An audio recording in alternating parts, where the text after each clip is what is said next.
에덴 동산에서 아담과 하와가 선악과를 먹고 난 후에 자기들이 벗은 줄 알고는 무화과 나무 잎을 엮어서 치마로 입었다라는 그런 기록이 있습니다. 여러분, 무화과 나무는 말 그대로 무화과, 꽃이 피지 않고 열매를 맺는 게 무화과입니다. 사실 무화과 안에 꽃술이 있어서 그것을 먹는다고 합니다. 그래서 우리나라 같은 경우는 남부지방에서 많이 나고요. 특히 중동이나 이런 따뜻한 그런 지방에서 많이 나는 그런 과일이기도 합니다. 근데 이 무화과 나무는 이 관상나무가 아닙니다. 보기 좋은 나무가 아니에요. 왜냐하면 나뭇잎이 여러분들 보시면 가랑잎 같아서 볼품이 없고 또 자라는 모양도 이게 삐뚤어지고 꼬하면서 자라기 때문에 제목으로도 쓸 수도 없습니다. 단지 무화과 나무 하면 무화과를 먹는, 열매를 먹는 그런 나무라 할 수가 있습니다. 그래서 우리 성경에도 보면 이 무화과, 특히 예수님께서 마가복음 11장에 보면 베다니에서 이제 예루살렘에 올라오셔가지고 예루살렘에 조금 떨어진 베다니에 난 곳에서 계셨을 때 예수님이 베다니에서 이제 예루살렘으로 올라가실 때 길가에 이 무화과 나무 잎이 무성해서 이 무화과는 이 열매가 먼저 맺고 그리고 나중에 이제 잎이 맺습니다. 잎이 이제 나거든요. 그러니까 잎이 무성하다는 것은 무화과가 열렸다 하는 그런 뜻이죠. 그래서 예수님이 무화과 나무에 갔더니 열매가 없어서 열매를 저주해서 했더니 말랐다 하는 그런 기록이 있습니다. 이것은 실제적인 사건을 말하는 겁니다. 근데 오늘 이건 이 누가복음 13장 6절에서 9절에 있는 말씀은 무화과 나무에 대한 비유의 말씀입니다. 한 사람이 포도원에 무화과 나무 심은 것이 있어서 열매를 구했지만 열매를 얻지 못했습니다. 주인이 포도원 지기에게 내가 3년이나 와서 이 무화과 나무에게 열매를 구했지만 얻지 못했다. 쓸데없이 땅만 버릴 수가 있겠느냐. 그러면서 이 무화과 나무를 찍어버리겠다라고 포도원 지기에게 이야기를 합니다. 그때 포도원 지기가 주인에게 금년에도 그대로 주시면 내가 땅을 파고 거름을 두고 줄어서 이후에 만일 열매를 맺으면 그대로 두시고 열매를 맺지 못하면 찍어버리십시오 라는 그런 내용입니다. 특히 오늘 본문을 자세히 보면 7절에 보면 우리 7절 말씀을 같이 읽어볼까요? 같이 읽겠습니다. 시작. 포도원지기에 이르되 내가 3년을 와서 이 무화과 나무에서 열매를 구하되 얻지 못하니. 자, 여러분, 여기 포도원 주인이 포도원 지기에게 뭐라고 이야기합니까? 내가 3년을 이곳에 찾아와서 이 무화과 나무에게 열매를 구했지만 얻지 못했다라고 이야기합니다. 우리가 이 말씀을 깊이 생각을 해야 돼요. 왜냐하면 여기서 말하는 주인은 하나님을 의미하시고요. 포도원 지기는 예수님을 의미하고 무화과 나무는 우리를 의미합니다. 그러니까 오늘 주인이 3년을 기다렸다는 것은 바로 하나님이 우리들에게 그렇게 인내하고 계셨다라는 말씀이기도 합니다. 사실 하나님은 한 번 죄를 짓는다고 해서 당장 벌을 내리신 분은 아니십니다. 사실 만약에 그렇게 우리가 죄를 짓는데 그 죄를 짓는 거 보시고 한 번에 그냥 너 두들겨 맞아야 돼, 때린다, 뭐 혼을 내신다 하면 과연 이 세상에서 하나님께 매 한 맞을 사람이 어디 있고 참 죄 때문에 죽어야 된다 그러면 죽지 않고 살아날 사람이 어디 있겠습니까? 이 세상에 한 사람도 남을 사람이 없을 것입니다. 여러분, 우리가 가정에서 자녀들을 양육하면서 예를 들어서 잘못할 때마다 아이들을 혼을 내고 때린다고 하면 매일매일 아이에게 잔소리하고 때릴 것입니다. 그러나 10번 눈 감아주다가 한 번 책망하고 100번 참다가 한 번 매질하는 것이, 이것이 우리 부모의 심정입니다.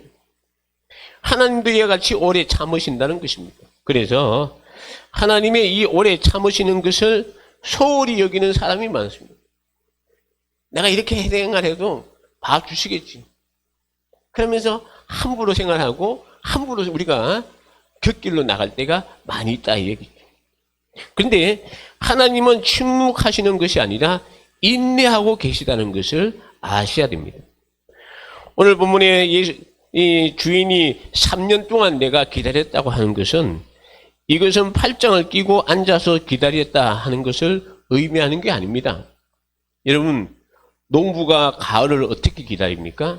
씨를 뿌려놓고 그냥 네 멋대로 자라나 그렇게 하면서 씨를 뿌리고 가을을 기다리는 농부는 한 사람도 없을 것입니다. 농부가 씨를 뿌리고 그리고 밭을 메고 풀들 잡초나 이런 것이 있으면 뽑아내고 잘 자랄 수 있도록 열심히 힘쓰고 애쓰는 것이 농부입니다. 여러분, 하나님은 우리를 향하여 침묵하는 것이 아니라 인내로 또는 때로는 여러 가지 사건을 통해서 우리를 훈련시킨다는 것을 아셔야 됩니다. 어떨 때는 건강을 통해서 우리를 훈련시킬 때도 있고, 또 물질을 통해서, 또 사업을 통해서, 또 우리들이 살아가는 여러 가지 방법을 통해서 훈련시킬 때가 있습니다. 근데 그 훈련을 잘 받아야 되는데 어떤 사람은 그것이 왜 참 세상 탓을 하고 그냥 운이 안 맞아서 그래, 이렇게만 이야기합니다. 근데 어떤 경우는 3년이 갈 수도 있고 그것이 10년이 될 수도 있고 몇십 년 동안 나에게 행하시는 그 하나님의 그 훈련이 지속될 수도 있다 하는 그런 얘기입니다. 이 3년이란 말은 하나님의 인내의 한계를 의미하기도 합니다. 우리는 하나님의 사랑은 무한하다고 하지만 여러분, 하나님의 사랑은 무한하지 않습니다. 회개하고 돌아올 때만 무한히 용서하는 것이지, 하나님은 회개하지 않는 죄인에게 무한한 사랑을 베풀어 주시지 않는다는 것을 아셔야 됩니다. 하나님의 인내에는 몇 가지 특징이 있는데요.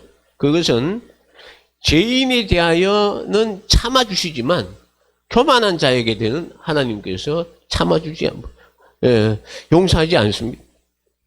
여러분, 또 하나는 하나님을 떠난 자는 기다려주시지만 하나님의 인내를 업신여기는 사람들은 비웃는 자들을 용서하지 않습니다.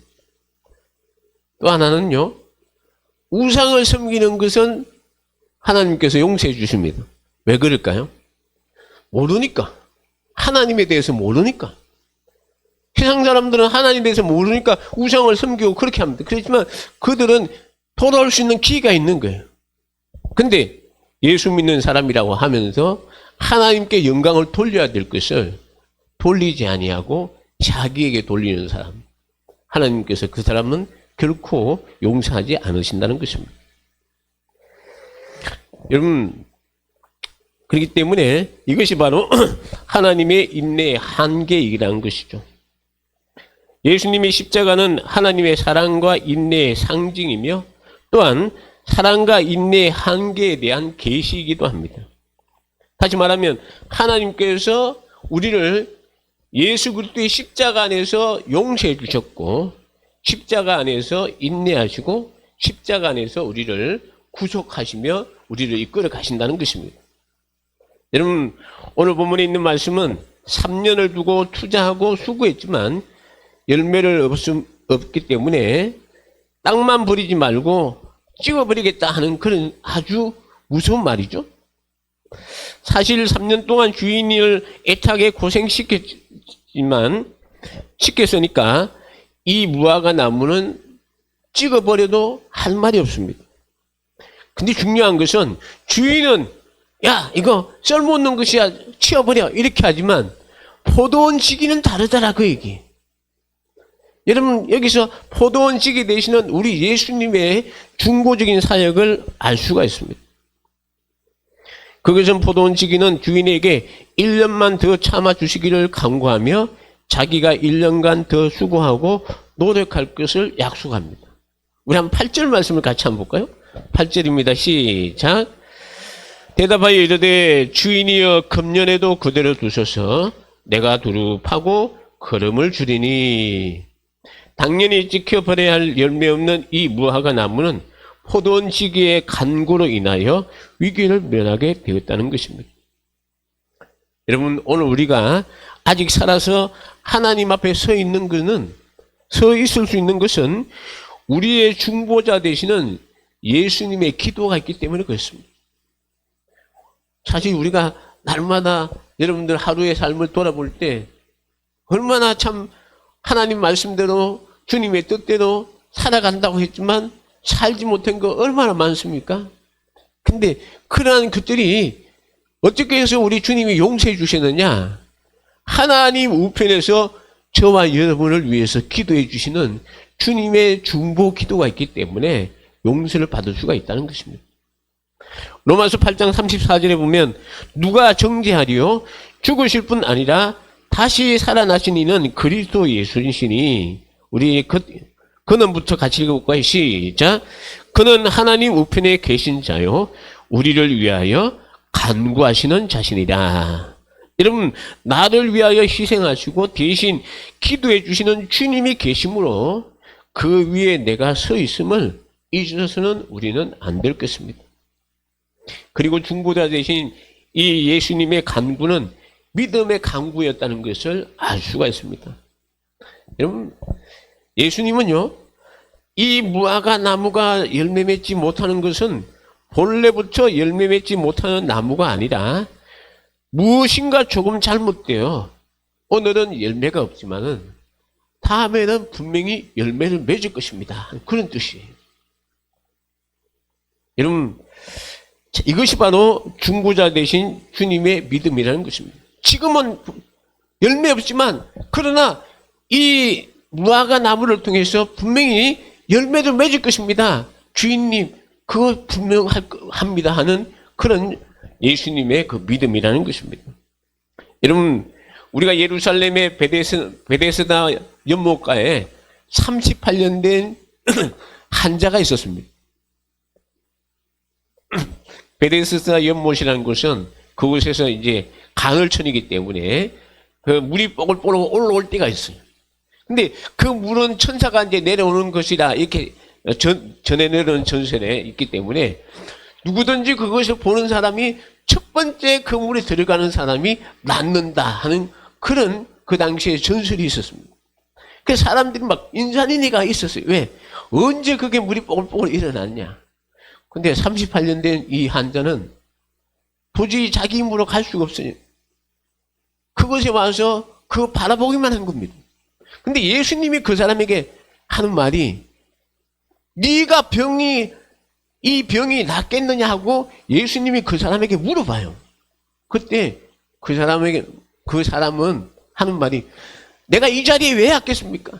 내가 저것에 들어가서 내 병이 낫고자 하는 마음이 있지만 그러나 나를 데려다 주는 저 물속에 나를 집어넣어 줄 사람이 없습니다 하고 안타까워하고 있다는 거예요.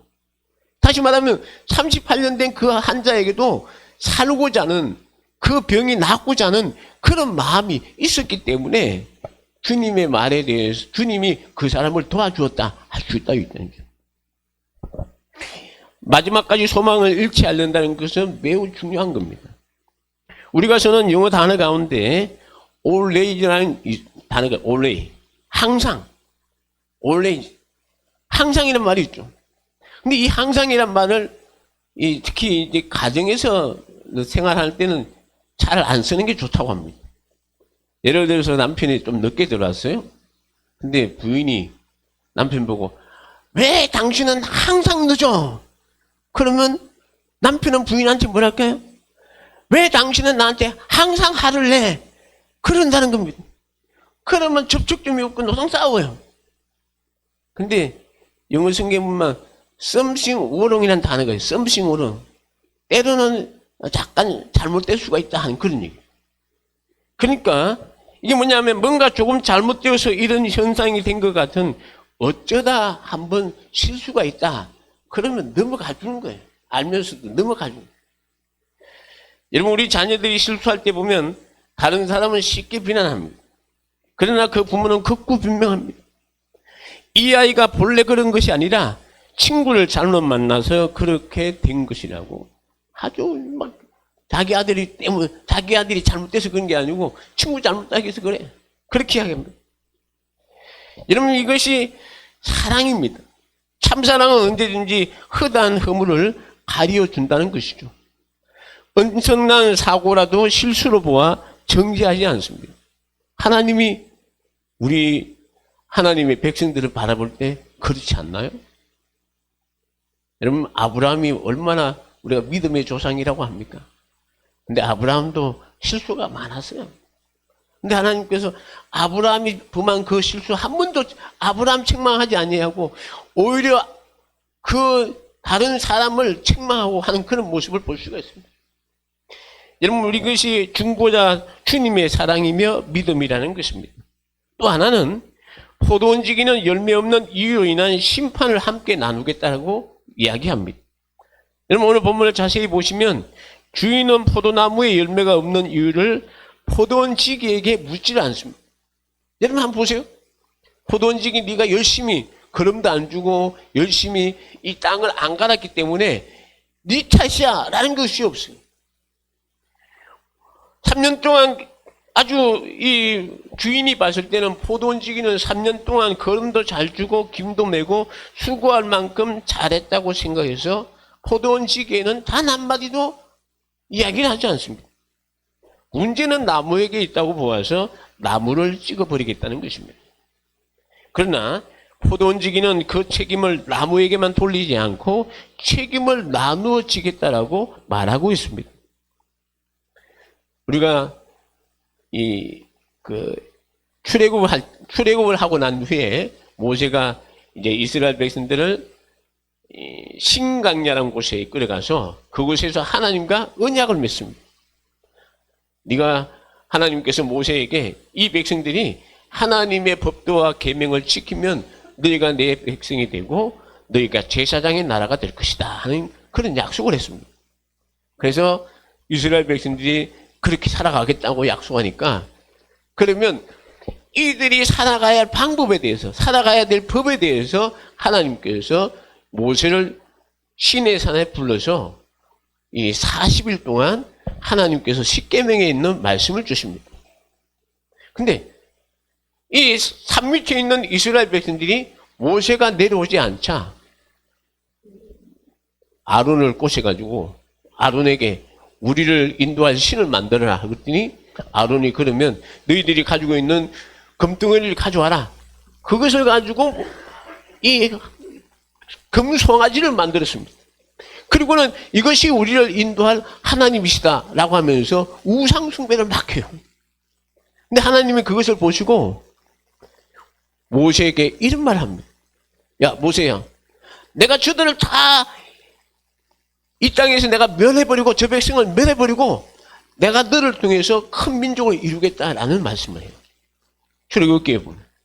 그때 모세가 하는 말이 하나님 앞에 기도하면서 하나님, 차라리 내 이름을 생명책에 지혜해 주시고 저들을 용서해 달라고 모세가 하나님 앞에 간구하는 모습이 나오고 있습니다. 여러분, 진정한 사랑은 모든 잘못을 자기의 것으로 생각합니다. 나라든 사회든 교회든 가정이든 그 무엇이 잘못되었든지 잘못된 책임이 내게 있습니다라고 말할 수 있어야 됩니다. 여러분, 포도원지기 되시는 예수님은 열매 맺지 못한 우리를 위해서 책임지고 열매 맺게 할 테니까 한 번 더 기회를 달라고 간구하고 있습니다. 1년만 더 참아 주십시오. 1년만 더 참아달라 하는 것은 이 무화과 나무가 어떻게 되나 두고 보자는 것이 아닙니다. 여러분, 가만히 놔둬서 이 열매 맺는 게 아니잖아요. 땅을 파고 거름을 주고 어떻게 하든지 이 나무가 열매 맺을 수 있도록 좋은 환경과 여건을 만들기 위해서 내가 힘을 쓰겠습니다 하는 그런 간구이기도 합니다. 그리고도 열매가 없으면 찍어버리라고 하는 마지막 기회를 요청하고 있다는 것을 우리가 볼 수가 있습니다. 여러분, 이 마지막 기회라는 것은 제한된 기회라는 것을 아셔야 됩니다. 종말론전 기회이며 다시 없는 기회입니다. 이 소중한 마지막 기회는 분명히 열매를 맺어야 할 것입니다. 사실 사람은 자기의 능력을 평소에는 10분의 1밖에 사용하지 않는다고 합니다.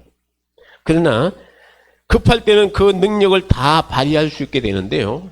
우리가 다급한 일을 당할 때 자기도 모르게 평소보다 더 큰 힘을 쓴다는 얘기를 많이 들었습니다. 예를 들어서 불이 났습니다. 근데 정말로 움직이지도 못하는 사람이 자기 집에 있는 그 가장 소중한 금고를 들고 나오더래요. 어른이 그 젊은 이 청년이 들 수 있는 그런 그 금고를 비실비실하던 그 노인네가 그것을 들고 나오더라 하는 그런 얘기. 우리는 여러 번 이야기 듣지 않았습니까? 결국 못하는 것이 아니라 하지 않아서 못한다는 그런 얘기입니다. 하나님께서 우리에게 주신 정신적 혹은 육체적인 능력을 언제 발휘할 수 있느냐 하면 우리의 마음에 큰 감격에 부딪혀서 뜨거워질 때 가능합니다. 이것을 뭘 하죠, 여러분? 은혜라고 하죠. 여러분, 은혜를 받아야 됩니다. 맞습니다. 우리가 은혜를 받아야지 어떤 일을 하도 할 수가 있습니다. 근데 이 은혜는 누가 주십니까, 여러분? 은혜는 누가 주시죠? 하나님이 주십니다. 누구에게 주십니까? 나에게 주십니다.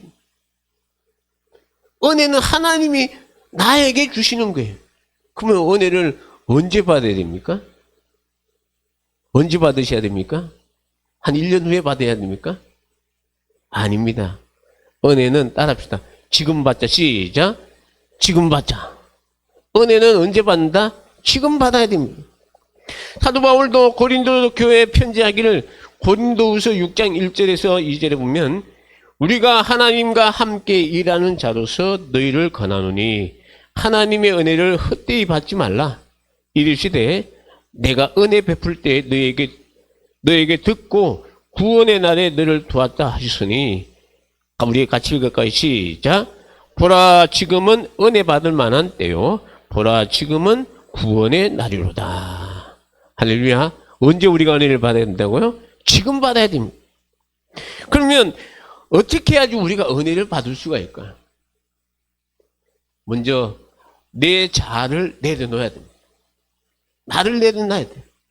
오직 하나님의 은혜를 구할 때 우리가 은혜를 받을 수가 있습니다. 우리 성도 여러분, 주님을 사모하는 심령, 여러분들이 심령이 주님을 사모하는 심령이 될 수 있기를 주님의 이름으로 축원합니다. 여러분, 나를 위해서 대신 매를 맞으신 주님, 나 대신 십자가의 행벌을 받으신 주님의 사랑에 감격할 때, 주의 사랑이 나의 마음에 가득할 때 여러분 마음에 하나님의 은혜가 충만하게 임할 줄 믿습니다. 여러분들 마음에 주님의 사랑으로 가득 차면 진짜입니다. 주님을 향한 그 마음이 뜨거울 때 그 마음을 여러분 그때 하나님이 은혜를 주시는 거예요. 만약에 은혜가 뭔지 모르는 사람이 은혜를 받잖아요. 그러면 그 은혜 다 까먹습니다. 그러고 난 뒤에 자기가 그 나이가 떠났던 그 은혜를 생각할 때 그때 신앙생활 하면서 기도하면서 내가 그때 그 은혜를 왜 잃어버렸을까? 안타까워요. 그래서 기도합니다. 그래서 사모합니다. 그리고 난 뒤에 한번 은혜를 받죠? 그러면 다시는 그 은혜 안 잃어버립니다. 왜 그런지 아십니까? 하나님이 내게 주신 은혜가 너무나 큰 것을 알기 때문에 다시는 그 은혜를 잃어버리지 않는다 그 얘기죠.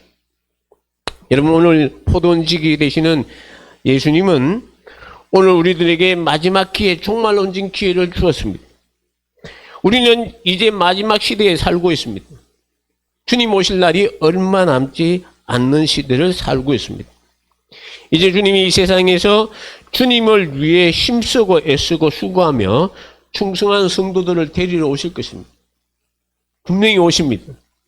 근데 그 오실 때 과연 저와 여러분이 주님을 만나야 되는데, 주님 앞에 서야 되는데, 저는 지금 기도하면서 지금까지 이렇게 목회를 18년 동안 이곳에서 하면서 내가 곰곰이 생각했을 때 과연 내가 주님 앞에 가면 내가 칭찬 듣겠나 하는 생각이 들어요.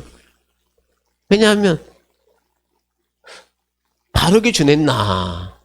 근데 만약에 전에도 하나님 바르게 전에도 이렇게 생활하지 않는, 바르게 이제 변화되지 않는 모습들 막 이렇게 하면 그냥, 그래서 지금 이렇게 생각하니까 지금까지는 그랬습니다. 지금까지는 은혜를 받으면 우리가 어떤 일을 다 한다. 뭐 주일 성수도 하고 11조도 하고 뭐 한다. 그렇게만 생각했어요. 근데 은혜를 받아서, 은혜 받으면 당연한 거고요.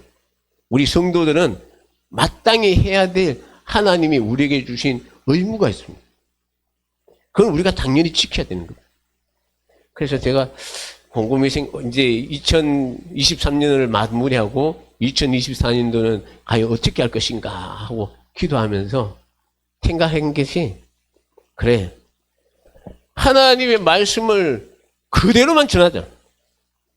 그대로 듣고 여러분들이 듣고 그대로 살면 여러분들에게 복이고, 만약에 그대로 살지 못하면 오늘 주신 말씀처럼 주님 앞에 가면 여러분들이 혼날 것입니다. 저는 그 생각을 했습니다. 그래서 지금까지는 뭐 하나님 말씀 전한다고 이렇게 전했지만 이제는 그 말씀에 막 이렇게 어긋나지 않고 그냥 이렇게 전하고자 하는, 그래서 2024년도에는 정말로 우리 대형교회가 하나님의 말씀 안에서 우리 주님이 오실 때 잘했다 칭찬받는 그런 교회로, 또 우리 그런 성도가 될 수 있기를 주님의 이름으로 축원합니다. 우리 한번 기도하겠습니다. 고마우신 아버지 하나님, 은혜와 사랑을 감사합니다. 오늘 우리 예수님께서 우리들에게 무화과 나무의 비유를 통해서 정말로 우리 주님이, 우리 하나님께서 우리를 찍어버릴 수밖에 없는 그런 열매 없는 우리들이지만, 그러나 주님 다시 한번 하나님 앞에 간구하며 기도하며 정말로